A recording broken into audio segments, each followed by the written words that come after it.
EPF pension योजना, हमें मालूम है कभी ऐसे केसेस मेरे सामने आया जब 2014 के बाद में आया बेटा, किसी को पेंशन 7 रुपए मिल रही थी, किसी को 25।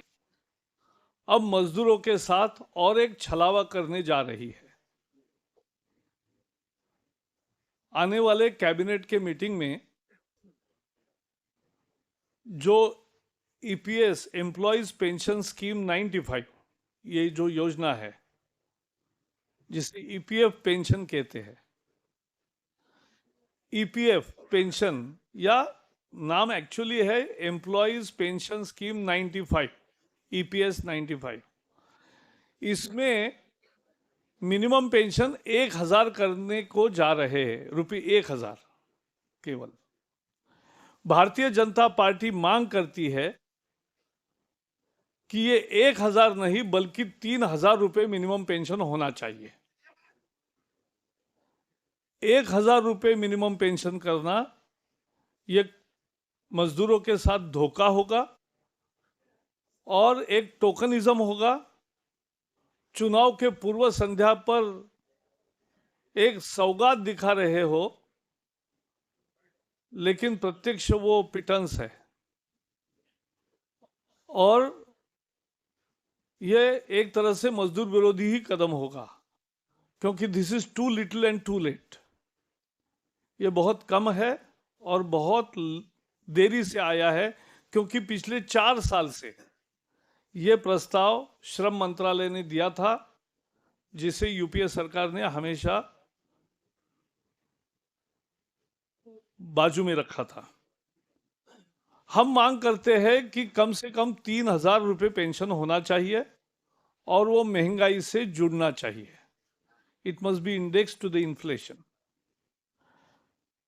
देश में आज 5 करोड़ मजदूर इस में हर महीने अपने तनख्वाह से 8.33 देते हैं। वो उनका प्रोविडेंट फंड में जमा होता है। 5 करोड़ मजदूरों के जो मालिक है वो भी 8.33 देते हैं, जो पेंशन स्कीम में जाता है, 8.33 बाय एम्प्लॉयर। लेकिन सरकार है कि जो केवल 1.16 देती है। अब ये 1000 रुपए कर, और इसलिए हो क्या रहा है, 5 करोड़ मजदूर इसमें हर महीना भरते हैं पैसा। इसके 41 लाख कर्मचारी है पेंशनधारी, और out of 41 lakhs 30 lakh get less than 1000 rupees. तो वो 1000 रुपए करने का सरकार का प्रस्ताव एक मरहम नहीं है, यह जख्म पर नमक छिड़कने जैसा है। आज के बढ़ते महंगाई में इसलिए वो 3000 रुपए होना चाहिए, यह हमारी मांग है। और ये कौन लोग हैं? 5 करोड़ मजदूर, मीडिया हाउसेस के लगभग सभी लोग। जहां 20 से ज्यादा लोग हैं और जहां गवर्नमेंट पेंशन स्कीम नहीं है, वो सब ईपीएस 95 के कंट्रीब्यूटर्स होते हैं। उसकी सीमा थी बेसिक वेज का 6000, तो अनेक टेक्नीशियन वगैरह उसमें आते हैं, बाकी भी लोग उसमें आते हैं। तो ऐसे 5 करोड़, या पेट्रोल पंप पे काम करने वाले से लेकर, रेस्टोरेंट में काम करने वाले से लेकर, छोटे ऑफिस में काम करने वाले कर्मचारियों से लेकर सब लोग इसमें आते हैं। और पब्लिक सेक्टर अंडरटेकिंग भी बहुत सारे हैं। अभी मिनिमम नहीं है, अभी जो हिसाब से आता है वो किसी को 15 रुपए, किसी को 200 रुपए, किसी को 400 रुपए, 500 रुपए मिलते हैं। लेकिन out of 41 lakh pensioners today 30 lakh get less than 1000 rupees. It's a formula, but I'll come to that. I don't want to go into the technicalities of it. First basic thing, मैंने इसके बारे में एक पिटीशन किया था, ये 5.5 करोड़ मजदूरों को न्याय मिलने के लिए, राज्यसभा पिटीशन कमेटी के सामने। और वहां सब पार्टी के, कांग्रेस के भी सांसद थे, और यूनानिमसली उन्होंने हमारी मांगों को स्वीकार किया और सरकार को रेकमेंड किया। पिटीशन कमेटी की ये रिपोर्ट मानसून सत्र में आ गई और पार्लियामेंट में रखी गई। सरकार ने उसको स्वीकारने के बजाय ये पुराना प्रस्ताव निकाला कि 1000 करो। अच्छा, हमने जो कैलकुलेट किया, कोई आसमान से नहीं मांग कर रहे कि 3000 करो, क्योंकि अनेक राज्य सरकार की जो योजनाएं हैं, वृद्धावस्था पेंशन योजना, किसान पेंशन योजना, अनेक राज्यों में जिसमें कोई कंट्रीब्यूट नहीं होता है, कंट्रीब्यूशन नहीं होती है, वहां भी सरकार 1200-1500 रुपए दे रही, और यहां तो पूरे सर्विस में वो कंट्रीब्यूट करता रहता है और फिर भी उसको 1000 देने की उदारता सरकार दिखा रही है। वो उदारता नहीं है, वो क्रूरता है। हमने जो हिसाब किया कि जैसे मजदूर 8.33 देता है, जैसे मालिक 8.33 देता है एम्प्लॉयर, वैसे ही अगर सरकार भी 8.33 देगी तो मिनिमम पेंशन 3000 हो सकता है, और उससे ज्यादा वो महंगाई से इंडेक्स भी हो सकता है।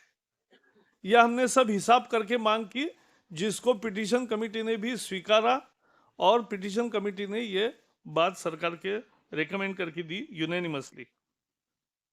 इस सरकार ने हमेशा मजदूर विरोधी नीति अपनाई है। इन्होंने कॉन्ट्रैक्ट सिस्टम को परपेचुएट किया है।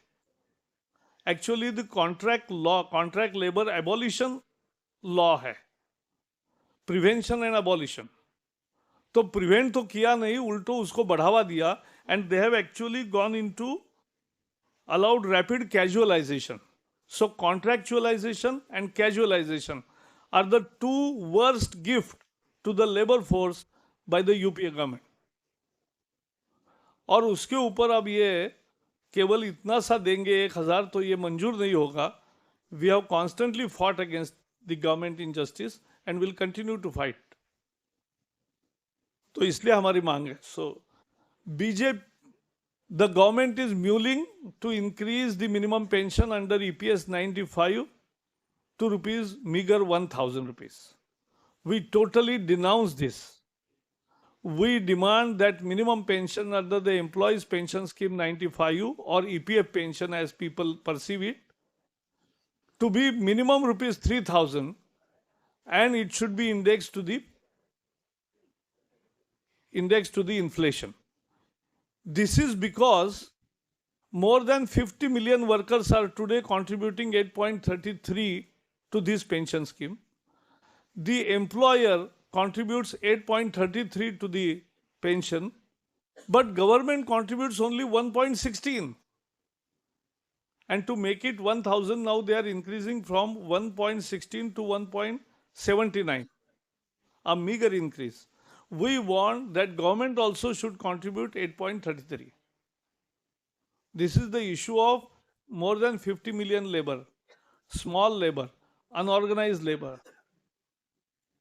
and working in small offices, working on petrol pumps, working as technicians, low-paid technicians, and many other people in media houses, in small newspapers, everybody. And there, the government is doing injustice. We want government to contribute 8.33. Thereby, it can give 3000 rupees minimum pension indexed to inflation. And that's our demand. We are continuing with our fight. I made a special petition to the Petitions Committee, Rajya Sabha. All parties had representation on it. They unanimously upheld our demands and recommended to the government and laid the report of unanimous recommendation on the table of the House in the monsoon session. Instead of accepting that, government has gone ahead with the old proposal of the Labour Ministry, which we condemn, and government must come out with that. Otherwise, we will continue to fight for justice. Colgate, sir, Colgate has said that screening committee did not follow the norms that well while allocating school jobs. Do you think we take it as that? Definitely, Supreme Court statesmen on Colgate, or rather allocation of coal blocks through the screening committee method, where they have not given any reason why a particular firm is allotted a coal block, and they have not mentioned anywhere why proposal of other companies are